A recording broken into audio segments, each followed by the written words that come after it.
कि कांग्रेस सरेंडर कर चुकी, कांग्रेस दिल्ली में चुनाव नहीं लड़ रही, वो तो केवल जो वोट काट दे, भाजपा काट दे तो उसके लिए वो लड़ रही है। दिल्ली से ज्यादा तो मनीष जी महत्वपूर्ण हम लोगों के लिए उत्तर प्रदेश का चुनाव जो मिल्कीपुर में होने जा रहा है, जहाँ अयोध्या का राजा रस्सी कूदते हुए चल रहा है। अब वो केजरीवाल का एक तरह से लटक बनकर आया है कि बड़ा शीला दीक्षित लड़के के नाम पर क्या वोट वो काटेगा, लेकिन बहुत गजब का उम्मीदवार उतारा है भाजपा ने। कि मुझे लग रहा है कि लड़ाई जो है रमेश बिधूरी ने वहां से जमीन खींची है, और यूं ही नहीं हुआ होगा। ये प्रियंका ने जो वहां बोला था एक तरह से उसे याद दिलाने के लिए किया गया ताकि विमर्श यहां से बढ़े। दिल्ली में चुनाव, केजरी का कांड आपने देखा होगा, पूरा ड्रामा किया अपने उस शीश महल को बचाने के लिए।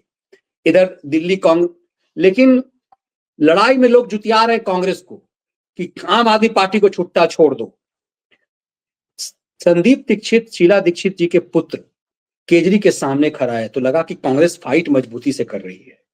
लेकिन इस दिल्ली चुनाव पर कोई सभा तो छोड़िए, मैं देख रहा था एक ट्वीट न पिंकी का न पप्पू का और न काठ के घोड़े का।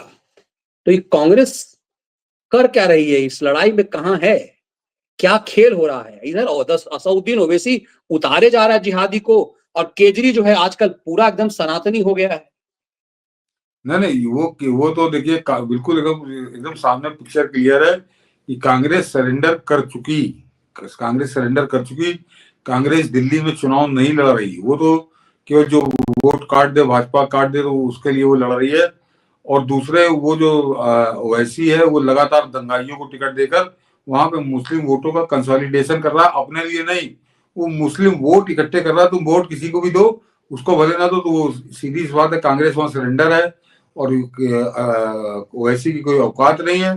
तो वो बड़ी जहरीली बातें करके लगातार गालियां बक के हिंदुओं को गाली बक के, हिंदुओं की परंपराओं को गाली बक के, उनके मंदिरों को गाली बक के वो मुसलमानों को एक तरह जिहादी मानसिकता के सबको इकट्ठे करेगा और वो थोक के भाव से केजरीवाल की पार्टी में चले जाएंगे। वो तो उसके कैंडिडेट 1500 इसी तरह के वोट पाएंगे। और कांग्रेस तो अपने आप को सती हो गई भाजपा के खिलाफ। वो तो बहुत पहले से सती है, खासकर दिल्ली में, कि वो शहीद हो जाएगी, लेकिन वो किसी तरह भाजपा हार जाए इसके लिए वो कुछ भी करने को तैयार है। ये पूरा इनका खेल है, लेकिन इनको बड़ी महंगी पड़ेगी मनीष जी। अब की दिल्ली में माहौल बदलने वाला है, निश्चित जान लीजिए आप। निश्चित बदलने वाला, और कांग्रेस को जो एक अवसर था, इसका मतलब है कि कांग्रेस अपनी उठना नहीं चाहती। आपको याद होगा पिछली बार भी राहुल गांधी ने मात्र एक सभा दिल्ली में किया था। तो सांकेतिक लड़ाई में दिखाई दे रही है। मुझे लगता है कि खौफ इस बात का भी है कि दूसरे क्षेत्रीय छत्र कहीं नाराज ना हो जाए। और कांग्रेस अपने आप को दिखाती है 99 पर खड़े होकर के कि वो नेता प्रतिपक्ष है उसका राहुल गांधी, और वो प्रधानमंत्री के पैरेलल का नेता है। दिल्ली से ज्यादा तो मनीष जी महत्वपूर्ण हम लोगों के लिए उत्तर प्रदेश का चुनाव जो मिल्कीपुर में होने जा रहा है, जहाँ अयोध्या का राजा रस्सी कूदते हुए चल रहा है। वो कितने दिनों रस्सी उसका कूदेगा, वो 4-5 मतलब महीना भर भी नहीं तो 5 फरवरी वोट पड़ जाएंगे। और उसकी भी बहुत बुरी गत होने जा रही है मिल्कीपुर में, इसको कहीं नोट कर लें दर्शक। चलिए हम लोग इंतजार करेंगे, मिल्कीपुर पर संभव हुआ तो अलग से विश्लेषण उसका और करेंगे। एक बता दूं मनीष जी, अगर कल मैं फ्री रहा तो कल करूंगा, नहीं तो जब लौटता हूँ, कि दिल्ली के चुनाव में एक बड़ी गलतफहमी चल रही है बड़े लोगों की। आप जो मनीष जी आए संदीप दीक्षित पे, कि दिल्ली का सत्यानाश केवल एक महिला ने किया, उसका नाम था शीला दीक्षित। और मैं तथ्यों के साथ बताऊंगा कि किस तरह का उसने बड़ा फर्जीवाड़ा किया, और उस फर्जीवाड़े की कीमत दिल्ली आज भी चुका रही है। ये जो वोटर वाला मनीष जी चला ना कि फलाना फर्जी वोटर, ढिमाका वोटर, शीला दीक्षित ने कितने सुनियोजित ढंग से, और बिल्कुल आपको तथ्य के साथ बताऊंगा कि कितने सुनियोजित एक आपका इसका मतलब ये कि संदीप दीक्षित भी जो लड़ाई में शामिल है वो केजरीवाल को जिताने के लिए शामिल है, आप इशारा ये कर रहे हैं क्या? नहीं तो अरे तो मनीष जी, ये तो केजरीवाल के साथ मिलकर एनजीओ चलाता था। केजरीवाल के बड़े गहरे मित्रों में था ये, और गंजा सिसोदिया और संदीप दीक्षित। याद करिए जिस समय अन्ना आंदोलन चल रहा था तो संदीप दीक्षित वहां पे 5 लाख रुपए का बैग भूल गया था भोपाल स्टेशन पे, जब बाद में बरामद हुआ, फिर इसको वापस मिला, बड़ा उस पर विवाद हुआ था। तो वो पता चला कि एनजीओ के काम के लिए जा रहा था। तो वो सब बड़े रंगेसी आ रहे हैं लोग, मिले हुए लोग हैं। उसको मालूम मेरी माँ मर गई, काम खत्म मेरा राजनीति में। अब वो केजरीवाल का एक तरह से लटक बनकर आया है कि बड़ा शीला दीक्षित लड़के के नाम पर क्या वोट वो काटेगा, लेकिन बहुत गजब का उम्मीदवार उतारा है भाजपा ने। हार जीत तो 8 तारीख को पता चलेगी, लेकिन प्रवेश वर्मा ने पैजामा गीला कर दिया है केजरीवाल का, और ये संदीप बंदी दीक्षित तो छोड़ दीजिए, और इनके जो खैराती हैं उन सबका। और मैंने तो मनीष जी अभी 2-3 दिन पहले होटल में देखा कि जिस तरह से वो सतीश केसी के गुड्डा आता है लगातार रिकॉर्ड तोड़ कांग्रेसी चमचागिरी में, उसको जिस तरह से निपटाना शुरू किया प्रवेश वर्मा ने, तो मुझको समझ में आया कि ये आदमी दमदार प्रत्याशी उतारा है, और केजरीवाल के चुनाव आते आते बहुत चापर कर देगा ये आदमी, बहुत बुरी तरीके से। बिल्कुल, और ऐसे चंपुओं ने मुझे लगता है कि पत्रकारों का अपमानित करना शुरू कर दिया है। मुझे लगता है कि इस जाति का, हमारी जाति को अपमानित करते हैं ये लोग वहां जाकर के। प्रवेश वर्मा ने पूछा कौन है ये आदमी, इसको पहचानता नहीं हूँ। ये वहां जोड़ रहा था कि हम तो साथे पढ़े हैं, सेम कॉलेज के हैं। तो शुरुआत में सोचा बूढ़ा बुजुर्ग है, सम्मानित किया, लेकिन जब इसने उचक्का गिरी किया तो बोला ये आदमी कौन है, इसको जवाब देना है मुझे। लेकिन वो चुप्पी लाद गया। समझिए, अनपढ़ों का जमात, ऐसे ऐसे लोग कभी संपादक हुआ करते थे।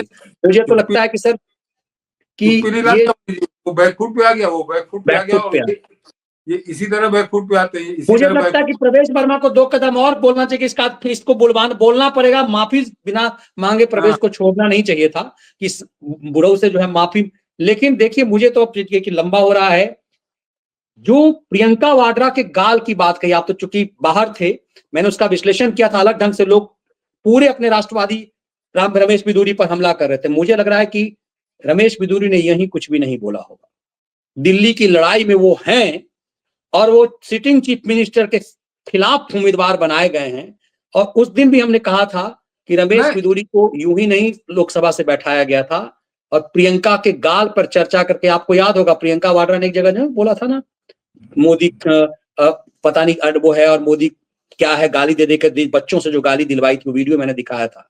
जवाब उसी का रहा होगा। नीम का पत्ता कड़वा है मोदी साला, ये कहा था उसने। बिल्कुल, बच्चों से कहवाया था। आपको क्या लग रहा है वो वीडियो बच्चों ने यूं ही कह दिया होगा क्या? ये सब प्लांटेड होता है। हम लोग जर्नलिस्ट जानते हैं कि बच्चों को कैसे तैयार, क्या बोलना है। और उसमें प्रियंका वाड्रा ने यूं किया, उसके लिए क्या प्रियंका ने माफी मांगा? आज के कांग्रेसी कह रहे हैं माफी मांगो, तो कायदे से मानहानि का मुकदमा करना चाहिए था रमेश बिधूरी पर। लेकिन कांग्रेस से हिम्मत नहीं जुटा पा रही है दिल्ली में। मेरी समझ में ये नहीं आ रहा कि कांग्रेस को इतनी आग काहे लगी हुई है। कौन सा अगर प्रियंका गांधी के लिए कह दिया तो किसी देवी के लिए कह दिया। तुम जिस तरह की नेतागिरी करती हो, जिस तरह की तुम नेता हो, तुम अतीक और मुख्तार के भाड़ों की तरह भड़वाई करने वाले, गाना गाने वाले, उसको तुम अपने साथ लाती हो, उसको राज्यसभा में भेजती हो। और उसके अलावा तुम्हारे अपने जो कर्म है वो दुनिया जानती है। संदीप सिंह लफंगा जो जेएनयू का, वो तुम्हारे साथ टहलता है। तो अगर तुम्हारे लिए कहिए कि प्रियंका गाल की तरह कर देंगे तो इसमें कौन सा बड़ा बुरा मान गए? कोई बुरा मानने की बात नहीं, ठीक है, ये सब चलता है। इसीलिए तो मानहानि नहीं किया ना, वरना मानहानि करके लड़ाई को बड़ी करना चाहिए था कि भाई ठीक है आप जाइए रमेश बिधूरी के खिलाफ बोलिए। रमेश बिधूरी ने जो बोला उसके लिए तो मतलब लेकिन ये है कि मुझे लग रहा है कि लड़ाई जो है रमेश बिधूरी ने वहां से जमीन खींची है, और यूं ही नहीं हुआ होगा। ये प्रियंका ने जो वहां बोला था, एक तरह से उसे याद दिलाने के लिए किया गया ताकि विमर्श यहां से बढ़े।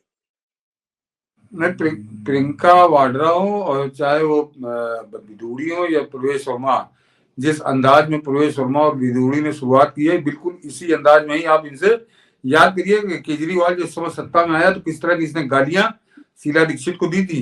बिल्कुल सारी सीमाएं इसने तोड़ दी थी। तो अब वो पलट के प्रसाद इनको मिल रहा है, तो वो उसके लिए नुपुर ये मार्लिना रोने लगी कि मेरे बाप को, अरे तुम्हारे बाप को कहाँ कुछ, उसने तो सिर्फ यही बोला कि तुमने नाम क्यों बदल लिया।